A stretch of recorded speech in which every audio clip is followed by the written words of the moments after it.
Ada 3 poin yang harus kita perhatikan dan harus kita persiapkan ketika kita akan melakukan penyadapan karet. Yang pertama, waktu.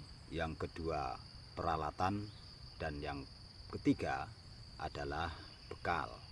Baik teman-teman, sebelum kita lanjut ke videonya, bagi yang belum subscribe di channel ini, mohon di subscribe agar channel ini bisa berkembang. Oke, kita lanjut ke videonya.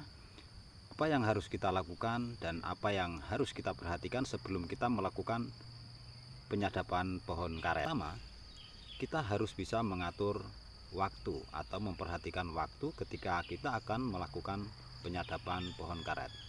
Karena itu sangat penting sekali untuk kita tentukan ketika kita akan melakukan penyadapan karet.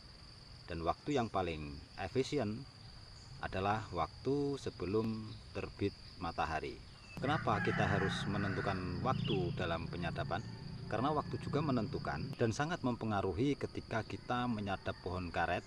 Untuk yang selanjutnya, kita harus bisa memperhatikan alat apa yang harus kita bawa ketika kita akan melakukan penyadapan karet. Nah, yang pertama adalah alat penyadapan karet atau pisau sadap karet. Untuk pisau sadap karet, kita harus bisa memperhatikan apakah pisau sadap karet kita sudah kita asah. Karena jika pisau sadap karet ini tidak tajam, maka akan mempengaruhi hasil dari penyadapan yang kita lakukan. Bahkan dalam setiap penyadapan, pisau sadap karet tersebut agar selalu tajam, karena berpengaruh dengan hasil penyadapan yang baik dan benar, sehingga mendapatkan hasil yang maksimal. Teman-teman, selain alat penyadap pohon karet yang harus kita bawa, ada beberapa perlengkapan yang harus kita bawa juga, terutama alat perlengkapan pelindung diri. Yang pertama, topi.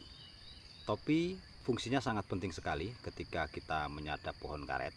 Salah satunya, jika kita menyadap pohon karet, tidak menutup kemungkinan ada ranting yang patah dan jatuh. Nah, secara tidak langsung, ketika ada ranting yang patah dan jatuh, itu tidak mengenai tubuh atau kepala kita. Sebagai alat pelindung yang lain, salah satunya adalah obat nyamuk. Karena bisa dipastikan di kebun karet itu banyak sekali nyamuk-nyamuk ya. Jika kita tidak memakai obat nyamuk, maka bisa kita pastikan kita tidak akan tahan dikerumunin oleh banyaknya nyamuk, bahkan ribuan nyamuk ya. Tidak kalah pentingnya adalah sepatu. Pakai selalu sepatu sebagai alat pelindung gigi kita ketika kita melakukan penyadapan karet. Karena kita tidak pernah tahu apa yang ada di kebun kita, terutama duri, ular, ataupun yang lain.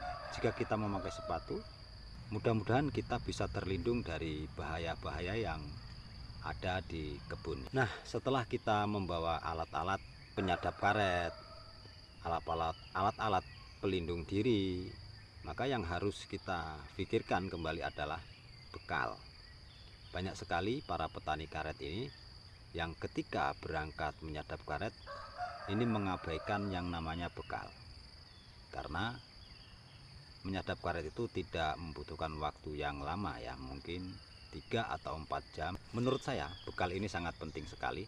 Bekal yang saya maksud di sini adalah setidaknya kita membawa air putih atau air minum ya, agar kita selalu terhindar dari hal-hal yang tidak kita inginkan. Oke teman-teman, semoga video ini bermanfaat. Salam sehat selalu, semoga sukses.